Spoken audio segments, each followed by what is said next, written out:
Assalamualaikum warahmatullahi wabarakatuh. Alhamdulillahirabbil alamin wassalatu wassalamu ala asyrofil anbiya'i wal mursalin wa ala alihi washabihi ajma'in amma ba'du. Pertama-tama, marilah kita panjatkan kehadirat Allah Subhanahu wa taala yang telah melimpahkan rahmat dan karunia-Nya. Sholawat serta salam tak lupa kita haturkan kepada junjungan kita Nabi Agung Muhammad Shallallahu Alaihi Wasallam yang kita nanti-nantikan syafaatnya baik di dunia maupun di akhirat. Sebelumnya, perkenalkan nama saya Aryeni Ika Febriana dari Prodi Pendidikan Agama Islam dengan NIM G0002101129 peserta Baitul Arqam Fakultas Agama Islam dari kelas 5. Pada kesempatan ini, saya akan memberikan ceramah mengenai surat An-Nisa ayat 9 yang berjudul Hendaklah Khawatir Meninggalkan Generasi yang Lemah. Judul kajian Quran surat An-Nisa ayat 9 yaitu Hendaklah Khawatir Meninggalkan Generasi yang Lemah. Cukup jelas judulnya, Hendaklah Khawatir Meninggalkan Generasi yang Lemah. Kita mungkin memiliki keluarga, memiliki turunan, bahkan mungkin persiapan punya anak atau sedang mengandung. Ini penting dalam pengungkapan judul ini. Hendaklah khawatir meninggalkan generasi yang lemah. Yang lemah itu yang seperti apa kita akan mengungkapkannya. Mari kita membaca ayat yang akan kita bahas bersama-sama, yaitu Quran surat An-Nisa ayat 9. A'udzu billahi minasyaitonir rajim. Bismillahirrahmanirrahim. Wal yakhshal ladzina law taraku min khalfihim dzurriyyatan dhiyafan khafu 'alaihim falyattaqullaha wal yaqulu qawlan sadida. Artinya, dan hendaklah takut kepada Allah orang-orang yang sekiranya mereka meninggalkan keturunan yang lemah di belakang mereka, yang mereka khawatirkan terhadap kesejahteraannya.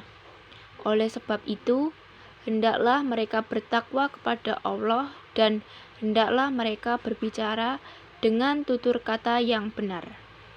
Dan hendaklah orang-orang takut kepada Allah bila seandainya mereka meninggalkan anak-anaknya dalam keadaan lemah yang mereka khawatirkan kesejahteraannya. Oleh sebab itu, hendaklah mereka bertakwa kepada Allah dan mengucapkan perkataan yang benar. Dan hendaklah orang-orang takut kepada Allah.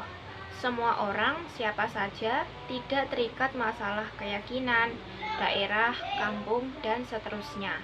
Imam manusia hendaklah menghimbau kepada orang-orang dengan imbauan ini, dan hendaklah orang-orang takut kepada Allah disuruh untuk takut ini oleh Allah bila seandainya mereka meninggalkan anak-anaknya dalam keadaan lemah, yang mungkin lemah iman, lemah ilmu, lemah keterampilan, lemah bekal, lemah hidup, dan segala macam yang mereka khawatirkan kesejahteraan mereka. Oleh sebab itu, hendaklah mereka bertakwa kepada Allah dan mengucapkan perkataan yang benar. Taulan sadidan. Kemudian, asbabul nuzul dari surat ini, Mujahid radhiyallahu anhu menandaskan bahwa ayat ini diturunkan berkenaan dengan permintaan Sa'ad bin Abi Waqqas radhiyallahu anhu yang sewaktu itu sakit keras kepada Rasulullah Shallallahu Alaihi Wasallam. Diriwayatkan oleh Bukhari dan Muslim bahwa tatkala Rasulullah Shallallahu Alaihi Wasallam datang menjenguk Sa'ad bin Abi Waqqas yang sedang sakit, bertanyalah Sa'ad padanya, "Ya Rasulullah, saya mempunyai harta dan hanya putriku satu-satunya yang akan mewarisiku. Dapatkah ku persedekahkan 2/3 kekayaanku?" Jawab Rasulullah, "Jangan." "Dan kalau separuh bagaimana?" tanya Sa'ad lagi. "Jangan." Jawab Rasulullah. "Dan kalau sepertiganya bagaimana ya Rasulullah?" tanya Sa'ad lagi.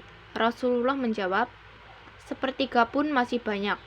Kalau kita memberikan sebagian harta kita kepada orang lain atau orang di luar ahli waris, kasih sepertiganya itu sudah termasuk banyak dari kekayaan yang dimiliki seorang Sa'ad bin Abi Waqqas.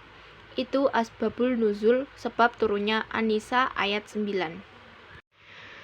Kemudian beliau bersabda, innaka ang tadara warasataka agniya khairu min ang tadarahum ala tayyatakafafunan nas.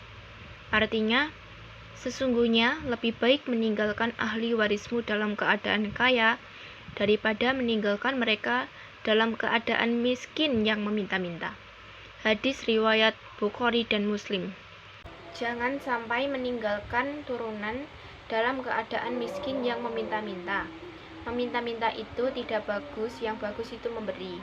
Dalam hadis, lebih baik tangan di atas yang memberi daripada tangan yang di bawah yang meminta-minta. Ini kita khawatirkan ketika kita akan meninggal, ketika kita menua, maka bagaimana dengan turunan kita ini supaya hidup sejahtera dan hidup bahagia.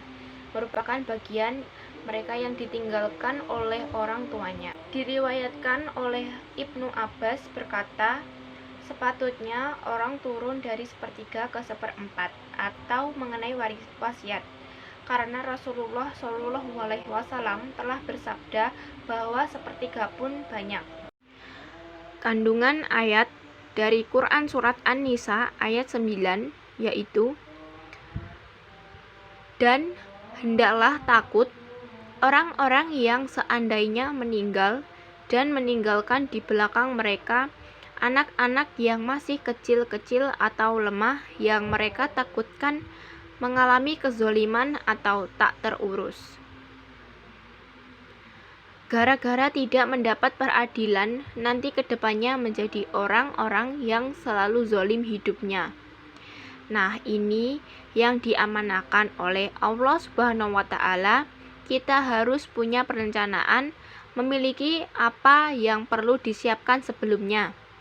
Persiapan kematangan, persiapan kesiapan, persiapan segala sesuatunya, agar melaksanakannya itu sesuai dan harapannya penuh dengan ridho Allah Subhanahu wa Ta'ala. Maka hendaknya mereka selalu diawasi oleh Allah Subhanahu wa Ta'ala dalam memperlakukan orang-orang yang berada di bawah tanggungannya dari anak-anak yatim dan anak-anak lainnya, yaitu dengan cara menjaga harta benda mereka, mendidik mereka dengan baik dan menyingkirkan segala gangguan dari mereka. Dan hendaklah berkata kepada mereka dengan ucapan yang sejalan dengan semangat, keadilan, dan hal yang baik-baik. Tafsir Al-Muyassar. Nilai-nilai pendidikan. 1. Mendidik mereka menjadi insan yang bertanggung jawab. 2. Senantiasa berbuat baik dan tidak berbuat kezaliman. 3. Menjaga keturunan agar menjadi generasi yang kuat dan tidak lemah. 4. Meningkatkan iman, berlemah lembut, dan mengucapkan perkataan yang baik serta adil dalam segala hal. Isyarat ayat menurut Wahbah al-Zuhaili dalam tafsir Al-Munir 1991 Masehi. 1. Allah menciptakan manusia atas fitrah tauhid karena telah berikrar sejak sebelum dilahirkan akan keesaan Tuhannya dan tidak ada sekutu baginya. 2. Manusia tidak mempunyai alasan untuk tidak mengetahui Tuhan karena telah melihat bukti-buktinya dengan berbagai ayat. 3. Jika ada bayi yang masih kecil meninggal, maka menjadi ahli surga karena dalam keadaan tauhid yang diikrarkannya. Jika mereka telah balik, maka perjanjian awal tidak menjadikan alasan untuk bebas dari tuntutan sehingga sesuai amal yang dikerjakan. Mungkin hanya ini yang bisa saya sampaikan. Kurang lebihnya mohon maaf. Wabillahi taufik wal hidayah. Wassalamualaikum warahmatullahi wabarakatuh.